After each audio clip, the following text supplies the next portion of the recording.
Assalamualaikum warahmatullahi wabarakatuh.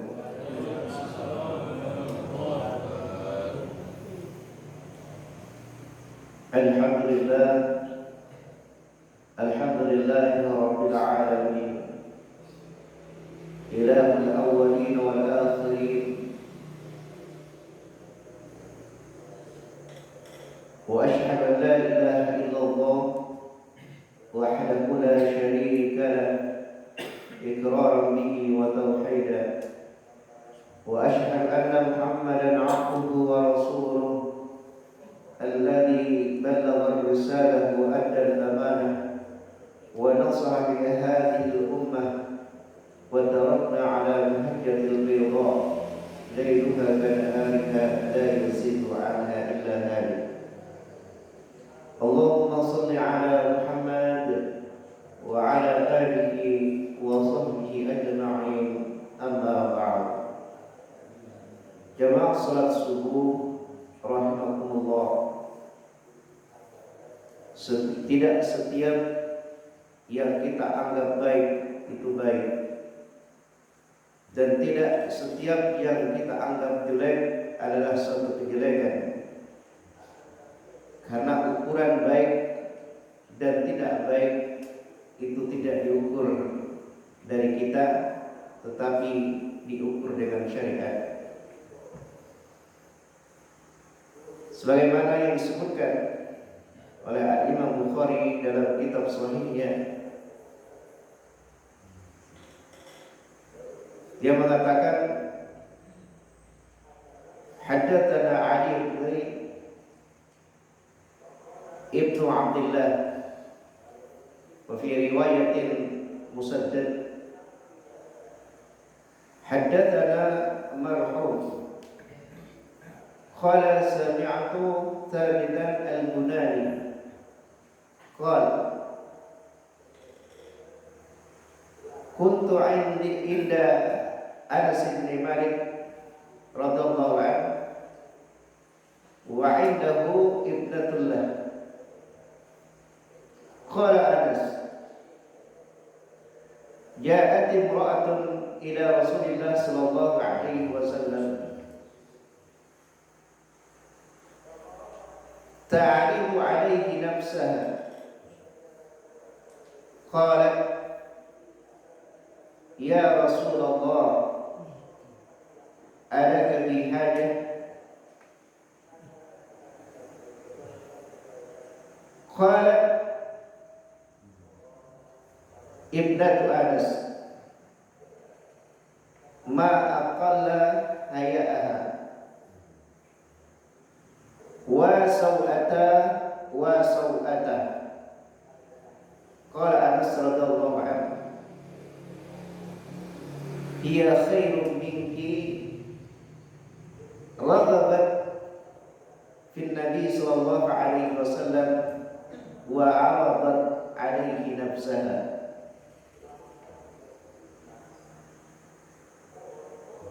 Telah menceritakan kepada kami Ali bin Abdullah yang dikenal dengan Ali al-Madini. Dia adalah termasuk gurunya Imam Bukhari rahimahullah.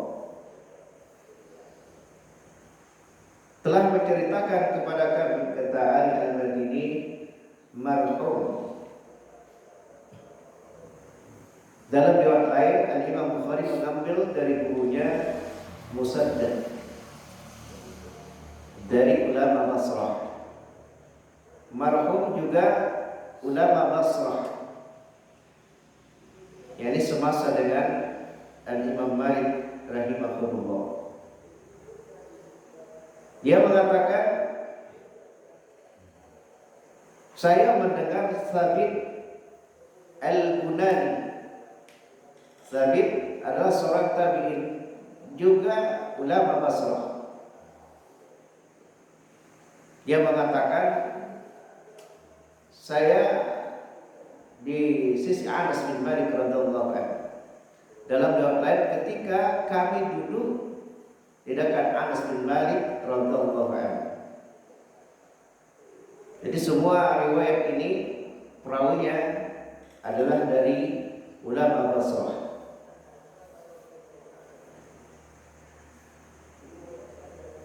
Dan ketika itu kata Thabit, ada anak Anas bin Malik radhiyallahu anhu. Jadi kami berada di dekat Anas bin Malik radhiyallahu anhu. Juga di situ ada anak perempuan Anas bin Malik. Berkatalah Anas bin Malik, dia bercerita suatu kejadian pada masa Nabi Sallallahu Alaihi Wasallam, di mana Anas ikut menyaksikan. Kata Anas bin Malik radhiyallahu anhu, ada seorang perempuan datang kepada Nabi Sallallahu Alaihi Wasallam. Perempuan tadi menawarkan dirinya kepada Rasulullah Sallallahu Alaihi Wasallam untuk dinikahi. Kemudian perempuan tersebut mengatakan kepada Rasulullah, "Ya Rasulullah, apakah engkau butuh kepada diriku atau apakah engkau mau untuk menikahiku?" Anak Anas bin Malik radhiyallahu anhu ketika mendengar cerita ayahnya, yakni Anas bin Malik, langsung mengatakan, alangkah sedikitnya malu perempuan tadi. Ma aqalla haya'ah.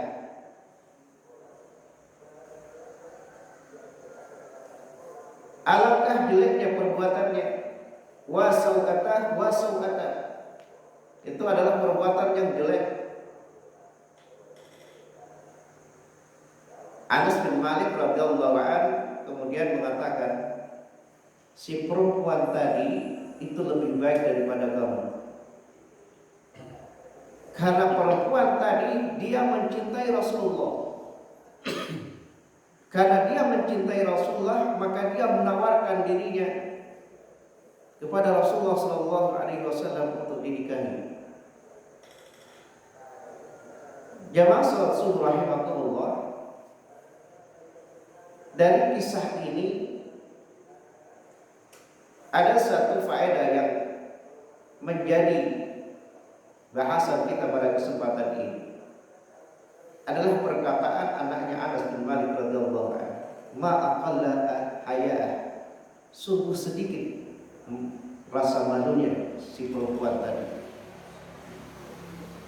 Jadi pembahasannya adalah al-haya'. Anak Anas bin Malik radhiyallahu anhu itu menganggap bahwa sikap si perempuan tadi adalah sikap orang yang tidak punya rasa malu. Karena itu sangat langka sekali jika ada seorang perempuan menawarkan dirinya kepada laki-laki untuk dinikahi.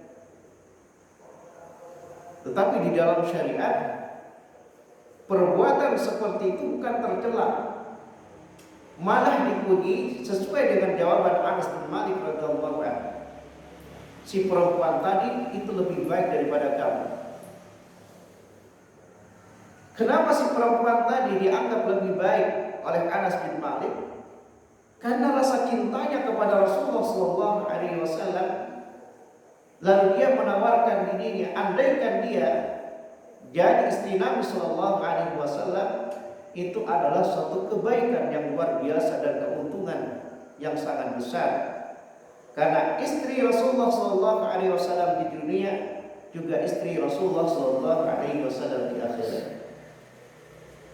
Suatu keuntungan besar. Jadi tidak ada atau tidak semua yang kita benci, yang kita tidak sukai itu salah. Makanya kata Allah Subhanahu wa taala, wa asa an takrahu syai'an wa huwa khairul lakum. Boleh jadi sesuatu yang kalian tidak sukai itu ada kebaikan. Wa asa an tuhibbu syai'an wa huwa syarrul lakum. Dan sebaliknya, boleh jadi apa yang kalian cintai itu adalah jelek. Sebagaimana tanggapan anaknya Anas bin Malik radhiyallahu anhu. Jadi untuk kebaikan al-haq kita tidak boleh malu. Untuk kebaikan diri kita dan kebaikan agama kita, kita tidak boleh malu. Karena rasa malu terhadap kebaikan, rasa malu untuk memahami agama, untuk mengetahui agama adalah tercela. Bisa kita bayangkan, seandainya ada seorang perempuan pada zaman ini, dia datang kepada seorang laki-laki menawarkan dirinya untuk dinikahi, tentu kita akan punya tanggapan yang sama dengan anaknya Anas. Kita akan menganggap dia wanita yang kurang malu.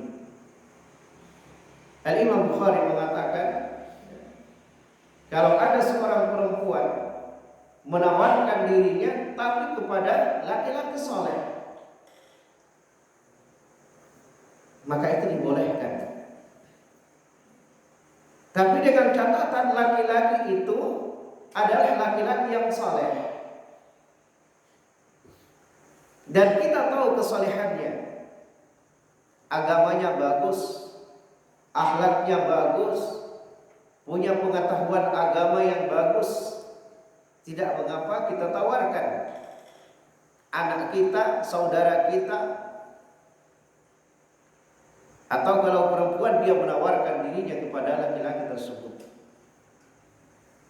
Makanya Nabi SAW mengatakan, seorang perempuan dinikahi karena 4 perkara. Karena hartanya, karena keturunannya, karena kecantikannya, karena agamanya. Tapi kata Nabi SAW, fadfar bidzatid din. Dari yang 4 ini, pilih yang bagus agamanya. Kalau memilih bukan karena agamanya, hanya dipilih kecantikannya saja, taribat yadak, kata Nabi, kamu tidak akan beruntung. Taribat yadak. Makanya perempuan tadi, dia rela, dia tidak malu menawarkan dirinya kepada Rasulullah SAW. Orang yang paling bagus, manusia yang paling mulia, bahkan dari sekian makhluk Allah Subhanahu wa taala, dia tidak malu. Dia tawarkan dirinya kepada orang yang paling mulia, orang yang paling bagus agamanya, seorang nabi dan rasul, utusan Allah Subhanahu wa taala. Nabi juga mengatakan fadfar bidzatid din taribat yadak.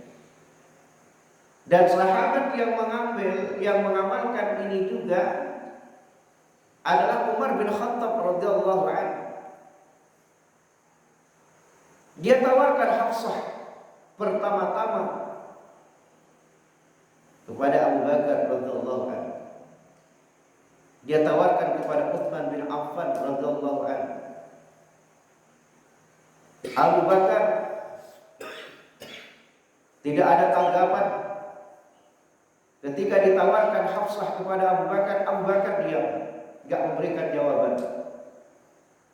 Ditawarkan Hafsah kepada Utsman bin Affan, kata Utsman bin Affan, saya belum mau menikah, saya belum siap untuk menikah. Kemudian Umar menawarkan kepada Rasulullah SAW. Setelah dia tawarkan kepada Rasulullah dan jadi Rasulullah SAW menikahi Hafsah, lalu barulah Abu Bakar mengungkapkan kenapa dia diam, kenapa dia tidak memberikan jawaban. Karena dia tahu bahwa Rasulullah SAW pernah menyebut nama Hafsah, di mana Abu Bakar memahami bahwa ada rasa cinta Rasulullah SAW kepada Hafsah, dan Abu Bakar itu anggap rahasia Rasul. Jadi menutup rahasia seseorang adalah perbuatan yang mulia, sebagaimana yang dilakukan oleh Abu Bakar radhiyallahu anhu. Dia tidak mau memberikan jawaban kepada Umar. Dia lebih memilih diam daripada berikan jawaban. Karena kalau kalau dia memberikan jawaban, tentu apa alasannya? Sementara kita tahu Abu Bakar adalah as-siddiq yang jujur, dia akan menyampaikan dengan jujur. Padahal kalau dia sampaikan itu rahasia Rasul. Hanya dia mengambil sikap diam. Setelah Hafsah jadi dengan Rasulullah, maka barulah Abu Bakar menyampaikan alasannya kepada Umar bin Khattab radhiyallahu anhu.